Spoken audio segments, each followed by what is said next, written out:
മറ്റൊരു വാർത്ത വരുന്നു. First on report. യാത്രാ സൗകര്യമില്ലാത്തതിനാൽ ഇടുക്കി ഇടമലക്കുടിയിൽ വീണ്ടും രോഗിയെ ചുമന്ന ആശുപത്രിയിൽ എത്തിച്ചു. കൂടലാർകുടി സ്വദേശി മലയപ്പനെയാണ് കമ്പുവടിയിൽ തുണി കെട്ടി ചുമന്ന ആശുപത്രിയിൽ എത്തിച്ചത്.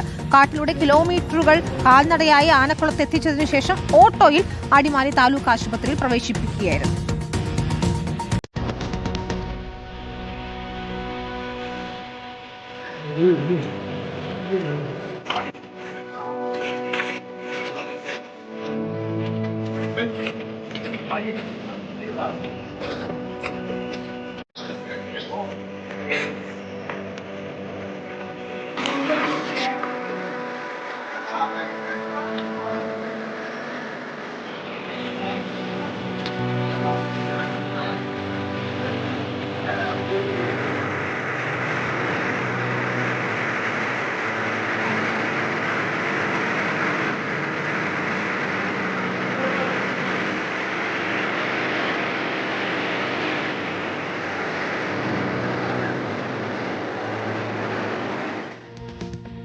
നാല് കിലോമീറ്റർ റോഡ് നിർമ്മിക്കണമെന്ന ആവശ്യം സർക്കാരിനെ അറിയിച്ചിട്ട് നടപടിയില്ലെന്ന് പ്രദേശവാസികൾ പറയുകയാണ്.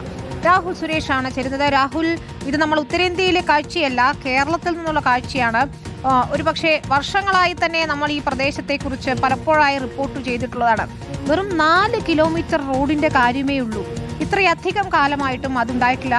ഈ രോഗികളെ ഇത്തരത്തിൽ ചുമന്നുകൊണ്ട് കമ്പിലൊക്കെ കെട്ടി കൊണ്ടുപോകേണ്ട ഒരു സാഹചര്യം എന്ന് പറഞ്ഞാൽ അത്യന്തം ദയനീയം എന്ന് തന്നെ പറയണമല്ലേ രാഹുൽ?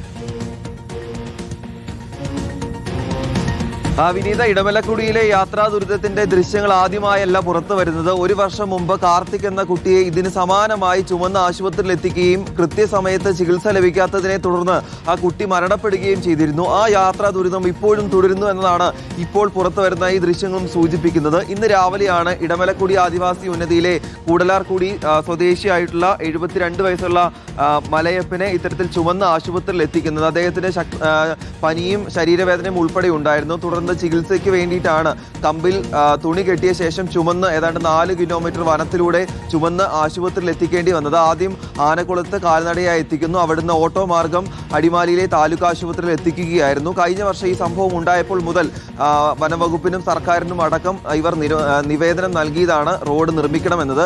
ഇടമലക്കുടിയിലേക്ക് ഏറ്റവും എളുപ്പമാർഗം എത്താവുന്ന ഒരു വഴിയാണ് ആനക്കുളത്ത് നിന്നുള്ള ഈ കാനനപാത. പക്ഷേ വനംവകുപ്പ് ഈ റോഡ് നിർമ്മിക്കുന്നതിന് തടസ്സം നിൽക്കുന്നതും മറ്റ് നിയമ പ്രശ്നങ്ങളുമാണ് റോഡ് നിർമ്മിക്കുന്നതിന് തടസ്സമായി നിൽക്കുന്നതെന്നാണ് അന്നുണ്ടായിരുന്ന എ രാജ ഉൾപ്പെടെയുള്ള MLA മാർ പറഞ്ഞത്. പക്ഷേ സർക്കാർ മാറി വന്നപ്പോഴും അവിടുത്തെ ആളുകൾ പരാതി നൽകുന്നുണ്ട്. പക്ഷേ ആ യാത്രാ ദുരിതത്തിന് ഇപ്പോഴും ഒരു പരിഹാരം ഉണ്ടാകുന്നില്ല. പ്രത്യേകിച്ച് ഈ മഴയൊക്കെ ശക്തമാകുന്ന സാഹചര്യത്തിൽ വലിയ യാത്രാ ദുരിതമാണ് അവർ അനുഭവിച്ചുകൊണ്ടിരിക്കുന്നത്.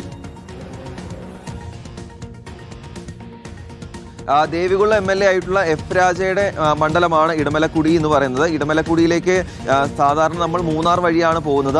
ആ വഴിയും യാത്ര അത്ര നല്ല രീതിയിൽ മുന്നോട്ട് പോകാൻ കഴിയാത്ത സാഹചര്യമുണ്ട്. ജീപ്പൊക്കെ പോകുമെങ്കിലും മഴ ശക്തമാകുന്ന സാഹചര്യത്തിൽ അവിടേക്ക് കൃത്യമായി എത്താൻ കഴിയാത്ത സാഹചര്യമുണ്ട്. യാത്രാ ദുരിതത്തിന്റെ ആ നേരായ റോഡിലൂടെയുള്ള യാത്രാ ദുരിതത്തിന്റെ കഥകളും വാർത്തകളൊക്കെ നമ്മൾ പലപ്പോഴായി അത്ര കണ്ട് ചെലവോ അല്ലെങ്കിൽ അത്ര കണ്ട് കാലതാമസമോ വരേണ്ടുന്ന ഒരു സാഹചര്യമുണ്ടോ? ഇച്ഛാശക്തി ഉണ്ടെങ്കിൽ നിർമ്മിക്കാവുന്നതല്ലേ ഉള്ളൂ അല്ലേ? ഒരുപാട് കുടുംബങ്ങൾ അവിടെ താമസിക്കുന്നതല്ലേ?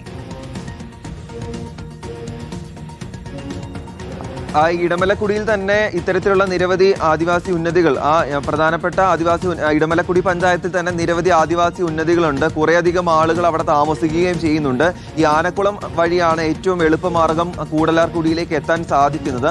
അന്ന് നമ്മൾ കഴിഞ്ഞ വർഷം ഈ കുട്ടിയുടെ കാര്യങ്ങളൊക്കെ വന്നപ്പോഴും നമ്മൾ അന്നത്തെ MLA ആയിരുന്ന എ രാജയായും അന്നത്തെ നിലവിലെ MP ആയിട്ടുള്ള ഡീൻ കുര്യാക്കോസുമായൊക്കെ ഈ പ്രശ്നങ്ങൾ സംസാരിച്ചതാണ്. പക്ഷേ ഈ വനം വകുപ്പുമായിട്ടുള്ള ഒരു പ്രശ്നം, കാരണം വനഭൂമിയിലൂടെ ഈ റോഡ് കടന്നു പോകുന്നതിനാൽ വനം വകുപ്പുമായുള്ള ഒരു തർക്കമാണ് ഈ റോഡ് നിർമ്മിക്കുന്നതിന് വലിയ പ്രതിസന്ധിയായി മാറുന്നതെന്നാണ് അന്നുണ്ടായിരുന്ന MLA MP ഒക്കെ പറയുകയും ചെയ്യുന്നത്. ആ നമുക്ക് ഒരിക്കൽ കൂടി ഈ ദൃശ്യങ്ങൾ, ഇതിപ്പോൾ ഇത്രത്തോളം യാതന അനുഭവിക്കുകയല്ലേ അവർ, ഈ ദൃശ്യങ്ങൾ നമുക്ക് MLA-യുടെയും MP-യുടെയും ശ്രദ്ധയിൽപ്പെടുത്താം. വനം വകുപ്പ് മന്ത്രിയുടെയും ശ്രദ്ധയിലേക്ക് ഞങ്ങൾ ഈ ദൃശ്യങ്ങൾ വെക്കുകയാണ്. വനം വകുപ്പിന്റെ ഏതെങ്കിലും ഇടപെടൽ ആവശ്യമുണ്ടെങ്കിൽ ഉടൻ തന്നെ ഒരു അടിയന്തര ഇടപെടൽ ശ്രീ ഷിബു ബേബി ജോണിന്റെ ഭാഗത്തുനിന്ന് ഉണ്ടാകും എന്ന് നമ്മൾ പ്രതീക്ഷിക്കുകയാണ്. കാരണം അവിടെ ഈ പറഞ്ഞതുപോലെ രോഗികൾക്ക് അല്ലെങ്കിൽ പെട്ടെന്ന് എന്തെങ്കിലും സംഭവിച്ചാൽ അവർക്ക് ആശുപത്രിയിലേക്ക് എത്തിക്കുന്നതിനുള്ള സൗകര്യമെങ്കിലും ഒരുക്കണം. അത്തരത്തിലുള്ളൊരു റോഡ് സൗകര്യമെങ്കിലും, ഒരു ജീപ്പോ ഒരു ആംബുലൻസോ പോകാവുന്ന സൗകര്യമെങ്കിലും വേണം എന്നതാണ് അവരുടെ ആവശ്യം. 4 കിലോമീറ്റർ ദൂരമേ ഉള്ളൂ. അവിടെ ഒരു റോഡ് നിർമ്മിക്കുന്ന തടസ്സങ്ങൾ എന്ത് തന്നെയായാലും അത് നീക്കി അവിടെയുള്ളവരെ പരിഗണിക്കേണ്ടതാണ്. രാഹുൽ സുരേഷാണ് വിശദാംശങ്ങൾ നൽകി.